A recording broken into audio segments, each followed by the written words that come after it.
Kung inyo nga pong matatandaan mga idol, gusto nga sana ni Rui Hachimura na manatili sa Los Angeles Lakers ngayong off-season. Sadyang napilitan na lamang siya ditong umalis at lumipat ng ibang kupunan lalo sa Clippers dahil sa naging desisyon ng front office. Sa madaling salita, ang mismong Lakers nang nagpaalis kay Rui Hachimura sa lineup. Pero mukhang mas naging maganda rin naman ang nangyari sa kanya ngayon sa Los Angeles Clippers. Well, base sa kinumpirma plano ng coaching staff ng Clippers, bigyan si Rui Hachimura ng mas malaking role sa kanilang rotation. Nakalock-in na nga ito bilang kanilang pinakabagong starting power forward kung saan inaasahan na magkakaroon siya ng mas malaking playing time. Maliban dyan, gagawa rin naman si Coach Ty Lue ng ilang mga plays para sa kanya. Alam naman nga nila na napaka-reliable si Rui bilang isang scorer at 3-point shooter, kaya siguradong hindi ito aaksayahin ng Los Angeles Clippers at bibigyan ng kanyang sariling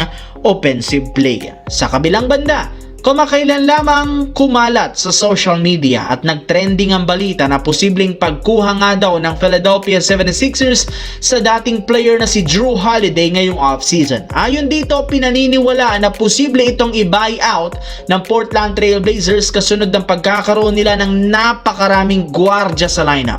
Kung sakaling makuha ito ng Philadelphia, magkakaroon sila ng isang legit na defensive player, scorer, playmaker na magpapalakas lalo ng bench. Kaya hindi na nakakagulat bakit maraming mga fans ng 76ers ang umaasa na mangyayari ito. Pero ayon sa nilinaw ng isang insider, imposible o malabo nga pong i-buyout ng Blazers ang kontrata ni Holiday dahil nagkakahalaga lamang ito ng $33.6 million contract.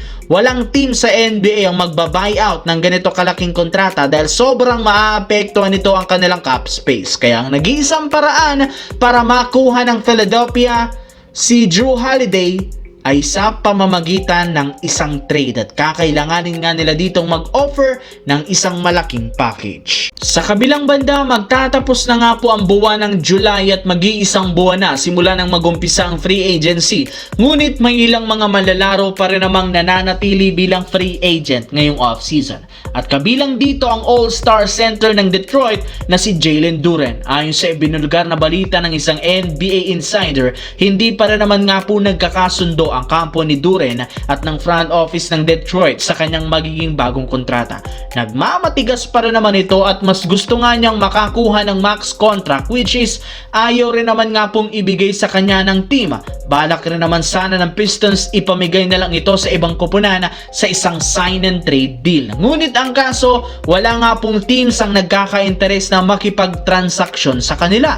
Sa madaling salita, ayaw rin naman ng team bigyan si Jalen Duren ng max contract ngayong off-season. Kaya eto ang mismong dahilan bakit ilang linggo na nga po ang nakakalipas mula nang magumpisa ang free agency, isa pa rin naman siyang free agent.